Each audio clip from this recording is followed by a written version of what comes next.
2022 was a great year for games. I've said that about every year since 2016, with the exception of 2021 because that year was trash. But 2022 feels like a cut above the rest with the heaviest of hitters, like Elden Ring and God of War Ragnarok, among others. AAA and Indie both knocked it out of the park, with Neon White, Teardown, Rogue Legacy 2, and more also shoring up the defensive line on the indie side. So with gamer momentum currently hitting this steep upward trajectory, how long before it all comes crashing down? Well, I'll give you my prediction. It won't be in 2023. In fact, if I may be so bravely bold, I think 2023 is going to surpass this year.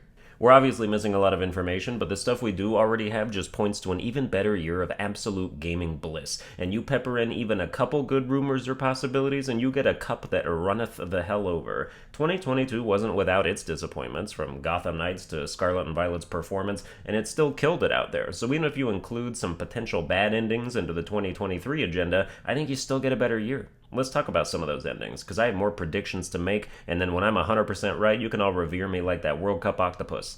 The first big game I care about in 2023 is Fire Emblem Engage, and I think we're getting the great ending with that one. All this stuff I've seen in all these trailers that have been going around point to a game that's basically just a much better version of Awakening with a lot of the extracurricular stuff from Three Houses. It plays on a lot of Fire Emblem nostalgia with the old heroes it brings back, and with a level editor, hello, it may very well turn out to be the new best Fire Emblem game. If it's got New Game Plus and a renowned system, it's a shoo-in. 4 days after that, we're getting Forspoken, and the narrative shift around this game's reception has been a sight to see. At first, everyone was making fun of the game's dialogue. Rightly so, it's quite annoying and super hammy. But I was singing the game's praises for how fun the combat system and traversal looked. Fast forward to today, they released a demo, people on Twitter figured out they included an option to turn off idle chatter, and now all of a sudden everyone can't wait to play it, and wow, look how neat the combat system and traversal looks.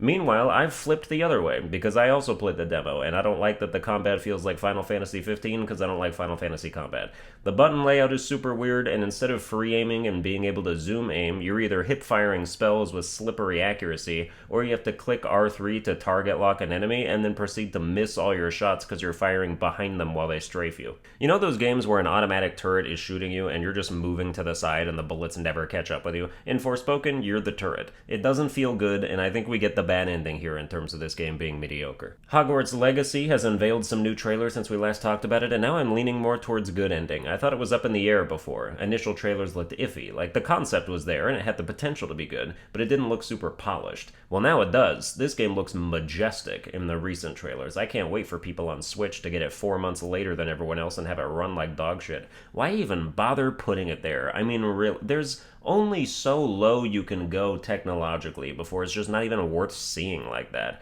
This game on PC is going to be breathtaking, and on PS5, if they don't pull some Gotham Knights 30 FPS nonsense, my PSA to Switch-only gamers, if you want to play big-budget non-Nintendo games, either get a new console or don't play them.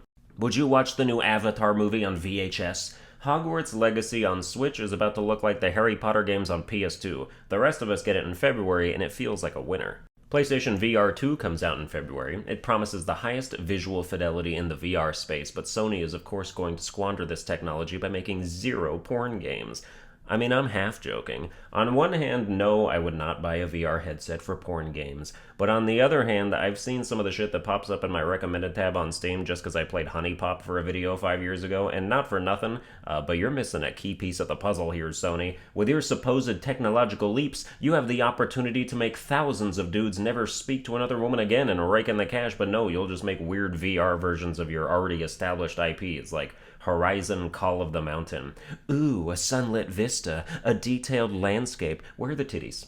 Why would I even put on a headset if I can't see bare ass on demand, bro? Robotic dinosaurs don't elongate my dong. You think you're too good for smut, Sony? You think we didn't see all the buttfuckery going on in The Last of Us Part 2? You're teetering, you just need a little push. But yeah, I wouldn't get a PlayStation exclusive VR set because Steam's VR game selection dwarfs it with good normal games too. Clive and Wrench is going to be trash. Big segue. You may not have even heard of it. It's basically the next Super Lucky's Tale or Yooka-Laylee, a nostalgia-based 3D platformer collectathon in a time period where nobody knows how to make those good anymore. Every recent attempt has failed. KO the Kangaroo. I know A Hat in Time has its cult fan base, but I would still call that just eh. There's also a difference between modern 3D platformers like Crash 4, which kicked absolute ass because it was a fully modern Crash game, and these games people make specifically to evoke the olden days of Banjo-Kazooie and whatnot. Apparently, you can't evoke the olden days without feeling quite old in yourself, and at this point I say give up. We're never going to get a game that gives us an old-school magic feeling like original Spyro or Super Mario 64. The best we can hope for are modern continuations of established series like Spyro 4. Where is it? Do it! Final Fantasy XVI is going to get delayed into 2024, or at least the end of 2023. Mark my words. It just looks like it would. Call it a gamer instinct.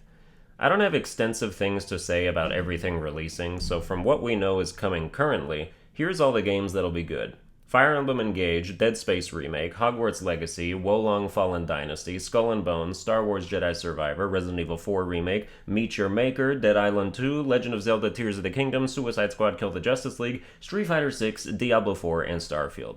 The disappointing / lackluster / whatever games are going to be One Piece Odyssey, Forspoken, Wild Hearts, Clive and Wrench, and Bayonetta Origins so far. Wild Hearts just gives me major Biomutant vibes, One Piece Odyssey's combat looks awful, and Bayonetta Origins with a weird storybook setting, terrible art style, and complete departure from actual Bayonetta games just feels like a pointless thing for nobody. Some good surprise highlights that could be possible are Hollow Knight Silksong finally, wouldn't that be something? Maybe Hades 2 releases 2023 sometime, maybe we do finally get Spyro 4, maybe we get a good supplementary Pokemon game like Legends Arceus was, the next Hitman game with co-op could get slated, we'll probably get some yet unannounced indie games that turn out to be straight bangers. The sky's the limit, but in the opposite direction so is hell, so we might see some big delays or initially hype announcements that turn out to be garbage.